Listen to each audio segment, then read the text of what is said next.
আমি যেই অনশন করছিলাম এখন 128তম ঘন্টা, আমি মনে করেছিলাম তারা আমার এই দাবি মেনে নেবে এবং আমি আমার পরিবারের কাছে চলে যাব। কিন্তু যেহেতু তারা এটা মানছেন না, তো আমার অনেক কিছু বলার ছিল যেগুলো আমি বলি নাই, যে ওনারা হয়তো মানবেন।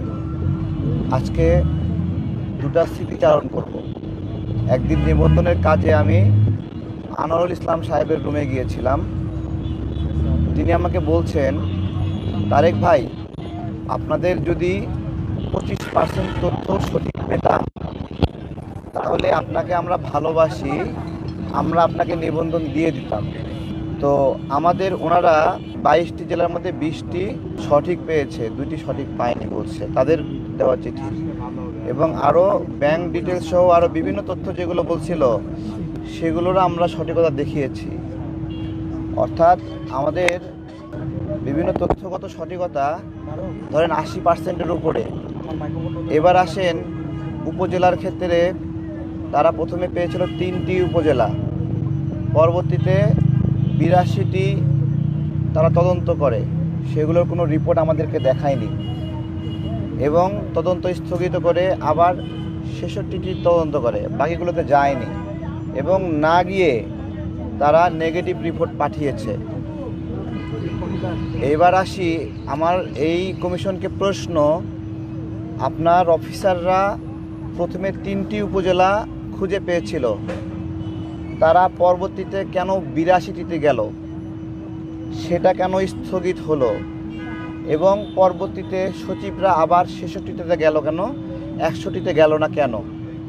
এই প্রশ্নের জবাব তারা আমাদের কাছে দিতে পারেনি। এবার আসি একটি ফোন কলের কথা। আমি যখন সেখানে বসেছিলাম, হাতে একটা পেপার কাটিং নিয়ে গিয়েছিলাম, যে এনায়েত করিম, মাসুদ করিমের যে এনায়েত করিম গ্রেপ্তার হয়েছে, সেখানে আমার দেশে একটা নিউজ করেছে যে ডেস্টিনির রফিকুল আমিনকে সে 50 লাখ টাকা দিচ্ছে ডক্টর ইউনূসের পতনের জন্য। এই নিউজ হওয়ার পরে পুরো কমিশনে আলোচনা হয়েছে এটা নিয়ে কি করা যায়, এবং ইসি মহোদয় নিজে বলেছে এটা নিয়ে আমরা দুশ্চিন্তায় আছি। এর প্রেক্ষিতে আনোয়ারুল ইসলাম সাহেবকে আমি জিজ্ঞাসা করলাম, আপনারা কি করবেন? তখন উনি আমার সামনেই ব্রিগেডিয়ার আবুল ফজল সানাউল্লাহ সাহেবকে ফোন দিয়েছেন। ওই ফোনের শব্দটা যথেষ্ট জোরে ছিল, লাউড স্পিকার ছিল, আমার সামনে কথা বলছেন ডেস্টিনির নামে একটি কলঙ্ক বের হয়েছে, ইউনূস সরকার পতনের জন্য 50 লক্ষ টাকা এনায়েত করিম থেকে নিয়েছে, এবং সেই জন্য এই দল নাকি গঠিত হয়েছে। এইটুকু একটা অধ্যায় গেল। তখন ব্রিগেডিয়ার আবুল ফজল সানাউল্লাহ বলছেন, এই রকম কেলেঙ্কারি অনেকেরই থাকে, আমরা ডেস্টিনিকে নিবন্ধন দেব। এরপরে আনোয়ারুল ইসলাম আবার বললেন যে ঘটনা তো এখানেই শেষ না, 43 লক্ষ গ্রাহকের আমানত মেরে দিয়েছে, কোর্ট থেকে বলেছিল 3 মাসের মধ্যে ফেরত দিবে, এই শর্তে তাকে মুক্তি দিয়েছিল। সেই 3 মাস পার হয়ে অনেক দিন হয়ে গেছে, এই মানুষগুলো নিয়মিত মিটিং টিটিং করছে। এই ধরনের 12 বছর জেল খাটা একটা মানুষ দল খুলেছে, তাকে নিবন্ধন দেওয়া যায় কিনা? আবুল ফজল সাহেব আবার বলছেন আমরা ডেস্টিনিকে নিবন্ধন দেব। এরকম কেলেঙ্কারি নুরুল হক নূরেরও ছিল, আমি নামটা কোড আন বলেছে। ওই দিনের ফোন কল যদি আপনার এনটিএমসির মাধ্যমে চেক করেন তাহলে আপনারা ক্রস চেক করতে পারবেন।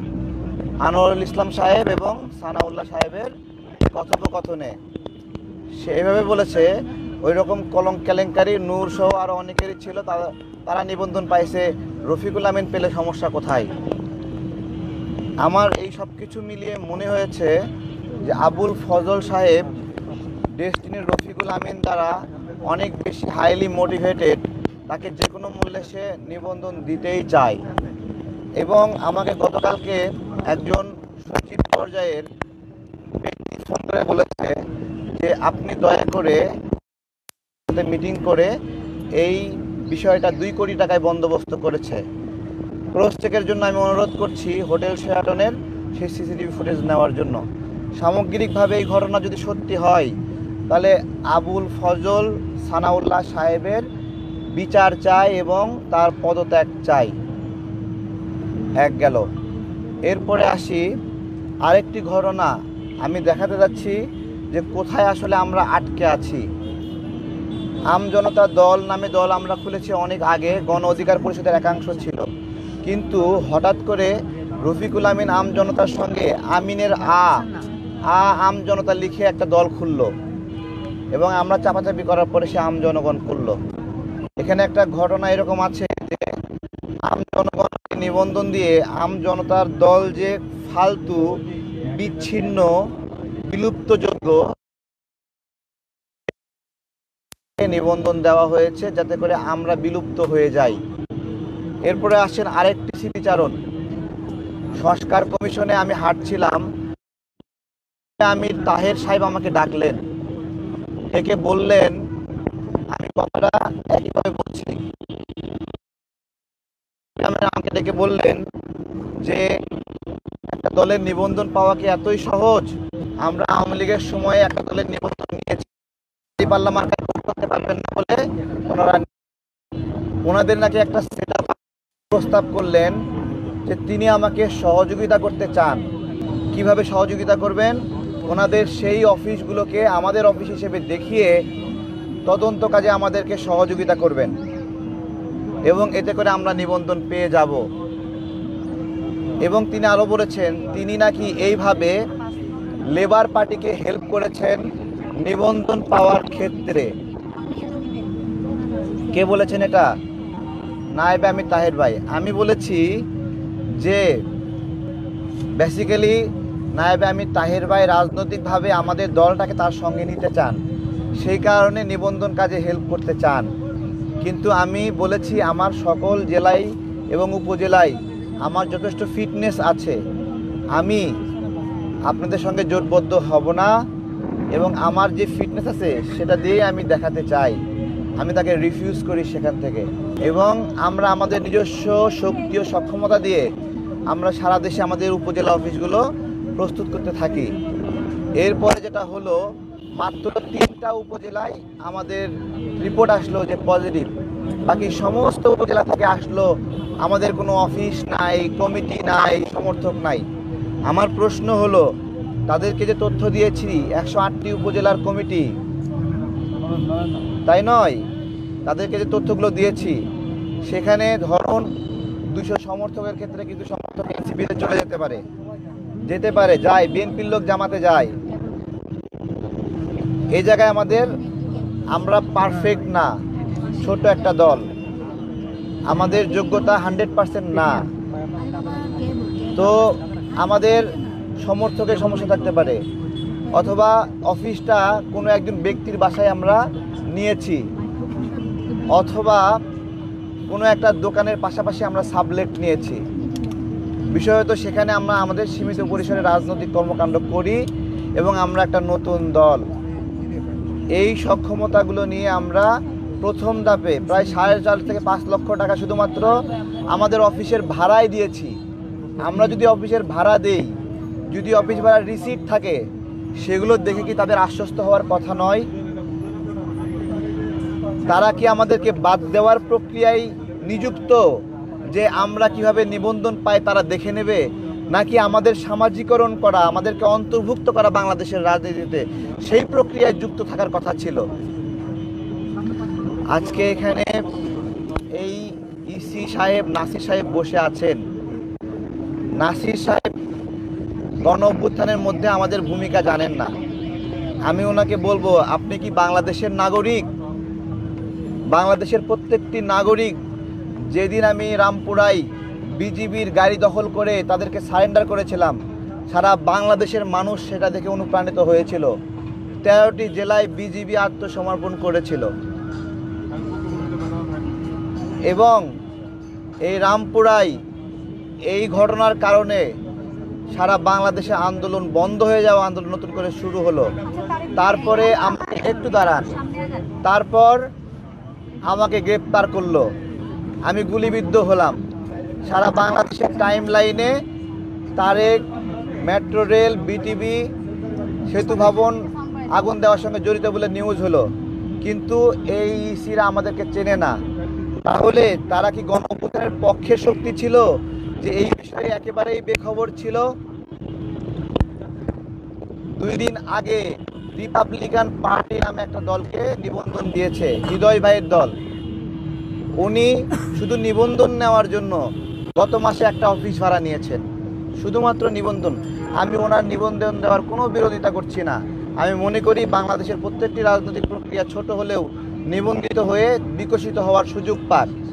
পাশেই মৌলিক বাংলা আছে, তারাও নিবন্ধিত হয়ে বিকশিত হওয়ার সুযোগ পাক। কিন্তু তারা মান্না ভাইয়ের নিবন্ধনের আবেদন রিফিউজ করেছিল, কোর্টে গিয়ে ফিরে এসেছে, নিবন্ধন নিয়েছে। সাকিব ভাইয়ের নিবন্ধন আবেদন রিফিউজ করেছিল, কোর্টে গিয়ে নিবন্ধন নিয়ে ফিরে এসেছে। তারপরে লেবার পার্টি রিফিউজ করেছিল, এইভাবে এবি পার্টি রিফিউজ করেছিল। তারা রিফিউজ করে কোর্টে গিয়ে বলে যে না, নিবন্ধন পাইবেন। এই যে কোর্ট এবং এখানের যে সামঞ্জস্য, এটা কি জুলুমের কোনো একটা নমুনা না? এবং এতগুলো দলের ক্ষেত্রে অন্তত ইলেকশন কমিশন ভুল করেছে না? তাদেরই ভুল করার নজির আছে, আমাদের ভুল করার নজির নাই। তাদের জন্য প্রথম ধাপে তারা 36টা উপজেলায় গেল, সবগুলোতে গেল না, না গিয়েই নেগেটিভ রিপোর্ট দিল। একটা ঘটনা বলি, নরসিংদীতে 25 তারিখে একটা চিঠি দিয়েছে আমাদেরকে, 28 তারিখ লাস্ট ডেট। 25 তারিখে লিখে দিছে আপনাদের কাউকে না পাওয়ার কারণে রিজেক্ট, মানে আমরা পাইলাম না বলে মর্মে চিঠি দিলাম। অথচ তার 28 তারিখ পর্যন্ত অপেক্ষা করার কথা ছিল। নাটোর থেকে বলেছে আপনি কি আপিল করবেন? একটু জানতে চাই কি বিষয় বলুন। যে আপনাদের যে নিবন্ধন দিচ্ছে না, এই বিষয়টা নিয়ে আপিল করার সুযোগ আছে। খুবই সুন্দর বলেছেন। দেখুন, আমি যে এখানে বসে আছি, তারা রিজেক্ট করেছে, খারিজ করে দিয়েছে, আমাদের দলটাকে বিলুপ্ত করার ব্যবস্থা করে দিয়েছে। আমি যে এখানে অনশন করছি, এই অনশনটাই তো তাদের জন্য আপিল, তাই নয়? আমি কি বলছি, আমাকে নিবন্ধন দেন, আমি আমরণ অনশন করছি, এটা কি আপিল না? এটা কি আপিল নয়? তাদেরকে কাগজে লিখে দিতে হবে আপিল করলাম দেন, তাহলে আমি আমার স্যারকে এখনই পাঠাবো, আপিল করলাম নিবন্ধন দেন। ঠিক আছে? তাদের প্রতারণামূলক তদন্ত প্রক্রিয়াকে আমরা ধিক্কারভাবে প্রত্যাখ্যান করছি। এরকম তদন্ত প্রক্রিয়া আমরা আর গ্রহণ করব না। নাটোর থেকে একজন ইসি অফিস থেকে বলেছে, তারেক সাহেব বলেনি, বলছে আপনি কি আমজাম কাঁঠাল? আরে আমি কি তোমার রাজনৈতিক প্রতিপক্ষ? তুমি আমাকে আমজাম কাঁঠাল বলো? আমাকে বিএনপির প্রতিপক্ষরা বলবে, জামাতের প্রতিপক্ষরা বলবে, তোমরা আমাকে আমজাম কাঁঠাল বলার কে? কুমিল্লা থেকে বলছে এত ছোট একটা অফিস, দল বাদ দিয়ে অন্য দলে যোগ দেন। এটা কি তাকে দায়িত্ব দেওয়া হয়েছে, না তদন্ত করার দায়িত্ব দেওয়া হয়েছে? এই সমস্ত বিবেচনা করে আমি ব্রিগেডিয়ার আবুল ফজল সানাউল্লাহ, তার দুর্বৃত্তায়ন আচরণ, ডেস্টিনিকে নিবন্ধন দেওয়ার কারণে, এবং দেখেন এই আবুল ফজল কিন্তু নিবন্ধনের জন্য নিয়োজিত ইসি না, নিবন্ধনের জন্য নিয়োজিত ইসি হলো আনোয়ারুল ইসলাম। কিন্তু প্রত্যেকটি জায়গায় এই আবুল ফজল সে এই নিবন্ধনের কাজে, এবং আনোয়ারুল ইসলাম নিয়োজিত ইসি হওয়া সত্ত্বেও আনোয়ারুল ইসলাম সব সময় সে ফজল সাহেবকে ফোন দিয়ে অনুমতি নিয়ে কাজ করে। আনোয়ারুল ইসলাম সাহেবকে বলছি, আপনিও ইসি, আবুল ফজলও ইসি, আপনি আবুল ফজলের কাছ থেকে অনুমতি নিয়ে কেন কাজ করবেন? এবং আমরা আইনি প্রক্রিয়ায় 2022 সাল থেকে ছিলাম। এটা দীর্ঘ একটা প্রক্রিয়া। এই প্রক্রিয়ায় গেলে সামনে নির্বাচনে আমরা অংশগ্রহণ করতে পারবো না। আমার দলের নেতাকর্মীরা জিজ্ঞাসা করছে, তারেক ভাই আমরা নির্বাচন করতে চাই, আমাদেরকে নির্বাচনে নেবেন না? এমন একটা প্রক্রিয়া হাতে নিয়েছে তারা, যে এই দলের নিবন্ধন নাম মঞ্জুর করবে, দলের নেতাকর্মীরা অন্য দলে চলে যাবে, এবং আলটিমেটলি তারেক এবং মিয়া মুসিজ্জামান একা একা বসে 2 মানুষের দল হবে। এই ষড়যন্ত্র সার্বভৌমত্বের বিরুদ্ধে ষড়যন্ত্র। এই আমাদের স্বাধীনতার বিরুদ্ধে ষড়যন্ত্র, এই ষড়যন্ত্র গণতন্ত্রের বিরুদ্ধে ষড়যন্ত্র।